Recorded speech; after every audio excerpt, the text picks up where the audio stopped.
Hello and welcome to PTI's show at 4 Parliament Street. If anyone knows India's environmental issues like the back of her hand, it is Sunita Narain. Sunita is the Director General of the Centre of Science and Environment, India's premier NGO that tackles the issues which impact the health of millions of Indians. A Padma Shri awardee, Sunita Narain was recognized by Time magazine as one of the 100 most influential people in the world for her advocacy on environment and climate change. In her over 4 decades of work, Sunita has conducted in-depth research on the governance and management of the environment. In fact, her ideas have gained wide acceptance, leading to a slew of policy and regulatory measures that are built on the premise that sustainable development is not possible without inclusive and equitable growth. Sunita Narain is with us today to talk about these issues, her wish list for the new government, the perennial problem of stubble burning, the merits of coal, and her remedies for cleaner skies and rivers in India. Sunita Narain, welcome to PTI. Happy to be here.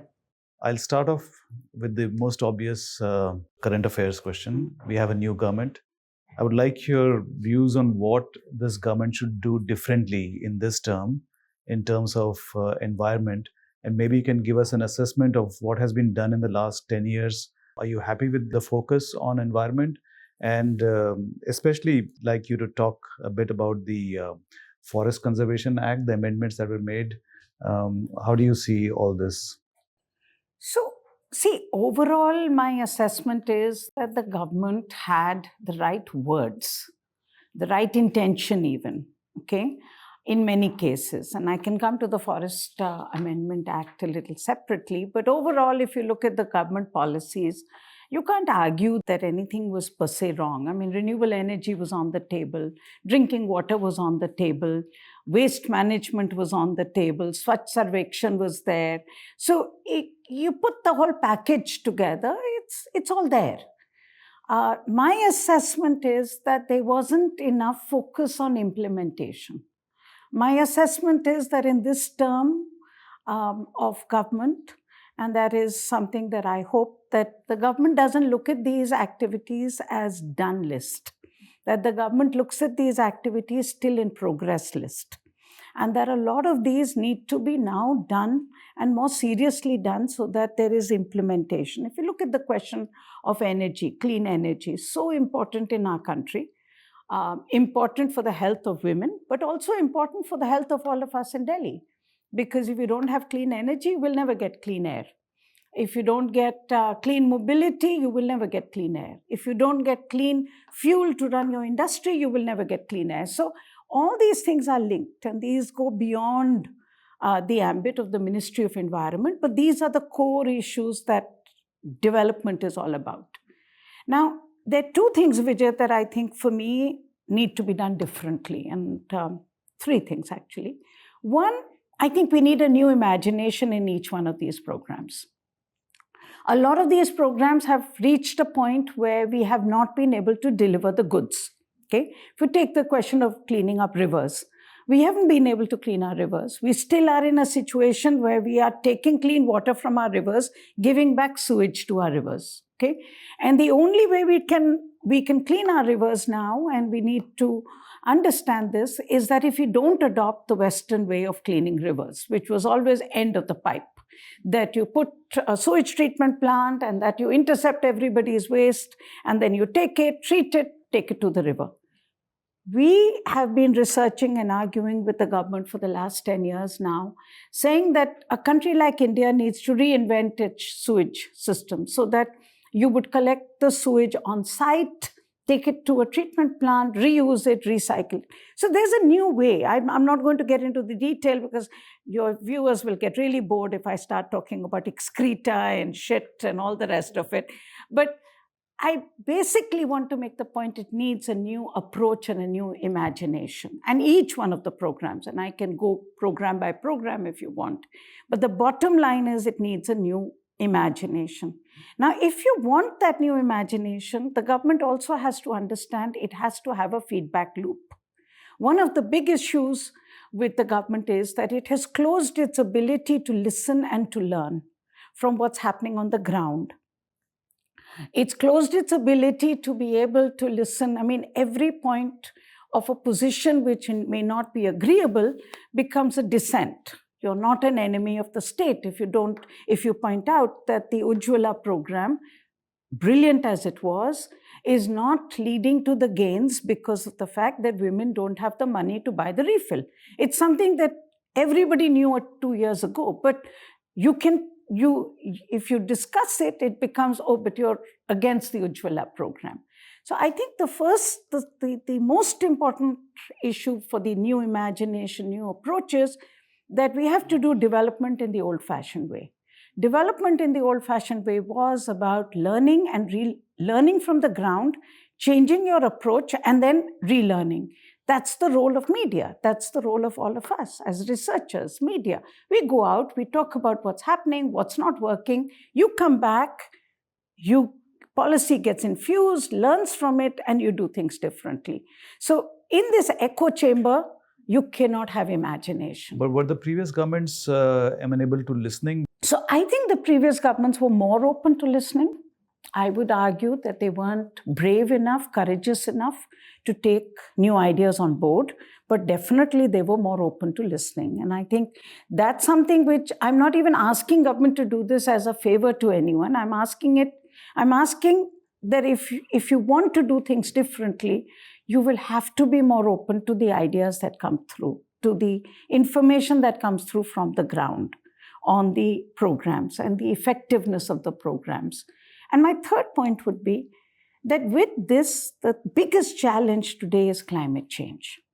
That everything we do now, and that's something we'll have to face up to the reality, everything has to be kept in mind that we are now at a point where India is at high risk because of climate change. I mean, our data, so CSC Down to Earth, we put together a database on extreme weather events from the IMD data itself, the Indian Met Department's data. And we essentially will tell you from their data that we are averaging one extreme weather event a day in India. One a day, okay? Now that means too hot, too cold, too much water, too little water, avalanche, landslide. They have defined it. So we take the IMD data and we put this together. Now, why is this important? Because all this impinges on development. If you have such heat as you have right now, it makes it more difficult for people to work. It increases the mortality burden. Look at what happens to farmers. So development is going to be hit because of climate change, which means the pace of development will have to be much more accelerated, and you can't get it wrong. You can't do the disasters you're doing in the Himalayas in the name of development. You cannot do this because the Himalayas are the most vulnerable in the world. So I think that's my overall. I'll just push you on that, what you said about this government not listening and just being the devil's advocate. Yes, you said that the other previous governments wanted to listen or were open to listening.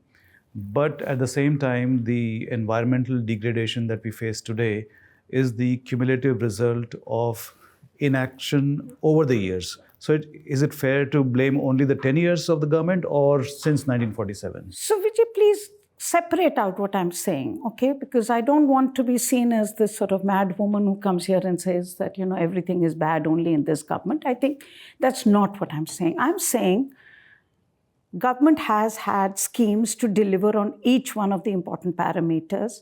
I believe those programs have worked, but not enough. It's work incomplete.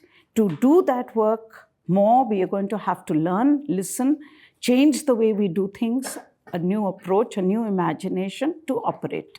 If you ask me to compare this government to the past governments in terms of environmental track record, I will tell you very clearly they're all bad. Okay? So when you look at so you see, the trouble with environment is, and that I think is part of the challenge we have as environmentalists, is environment has been very narrowly looked at from the point of view कि आप पेड़ लगा रहे हैं कि नहीं, आप पेड़ काट रहे हैं कि नहीं. For me, the definition of environment is much wider. It's about agriculture, it's about soil health, it's about water, it's about sanitation, it's about rivers. So the ambit for environment for me and for most of us in the environmental field is bigger than the Ministry of Environment. In fact, the crisis we have and the challenge we have today, it's not the fault of the Ministry of Environment. The problem is that environmental issues now require something which is much bigger than a single ministry, a lying ministry. So we should not be putting it in silos. You're saying that the key to a better environment is political then? No, that's too vague, what's political. I think the key to a better environment is an ability to look at different aspects and to bring it together. I mean, to me, the Niti Aayog, the Prime Minister's office, these are places where many of these things can be brought together. If you look at climate change today, climate change is way beyond the ambit of the Ministry of Environment. You're talking about how to redo your cities. If you look at today, your biggest challenge is how do you redo the cities, your building parameters. You go to Gurgaon, it's all glass facades. Those glass facade buildings are the worst thing that you could do for a heating climate. Now, but that is under the ambit of the Ministry of Housing and Urban Affairs, okay?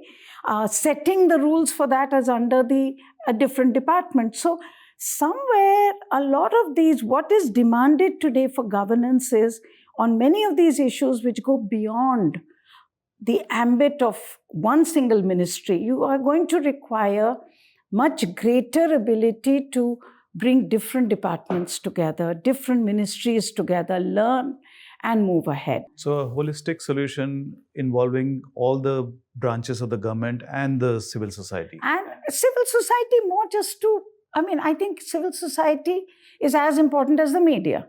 Okay, I'm just seeing this as a way to get a feedback loop. Right. Okay, as I'm not asking us to be implementers. We cannot be. Government, the scale of government is very different. It's their job to govern. But it's our ability to be able to learn and bring new ideas to the table and what's working, what's not working. For instance, a year ago, CSE had done a lot of work. We do a lot of work on solid waste, to give you one of the areas. So we did a report some years ago called Not in My Backyard, where we essentially looked at different cities of India and we said that the way to manage your waste is going to be different from the government strategy. That was 2016, so just as the government had taken over, so not their fault. But the government strategy till then was visible cleaning. Clean your city, jhadu lagao, and agar, waste samne nahi dikhna chahiye. And we said that's not the way. You have to take your whole issue of waste reprocessing. So which meant segregation at the household level, which meant collection at the household level. The government has been amazing in the last few years, where the entire ranking of cities has changed based on the whole idea of segregation at the household level. Okay. Now, I'm not saying we are responsible for it, but all we ended up with doing was to look at what cities are doing good work and bringing those examples and helping to see what more can be done, how that work can move ahead, what can be done even better. Indore, for instance, is a city which is taking its wet waste and making gas out of, and it's running its buses from it. The government has a program today to do this in 300 cities of India. I think those are remarkable things. Now, my only thing is just do it in those 300 cities. Don't let it be just another program that doesn't get to the logical end. So, to me, you asked me, what do I want this government to do differently? I want this government to be far more focused on implementation rather than optics.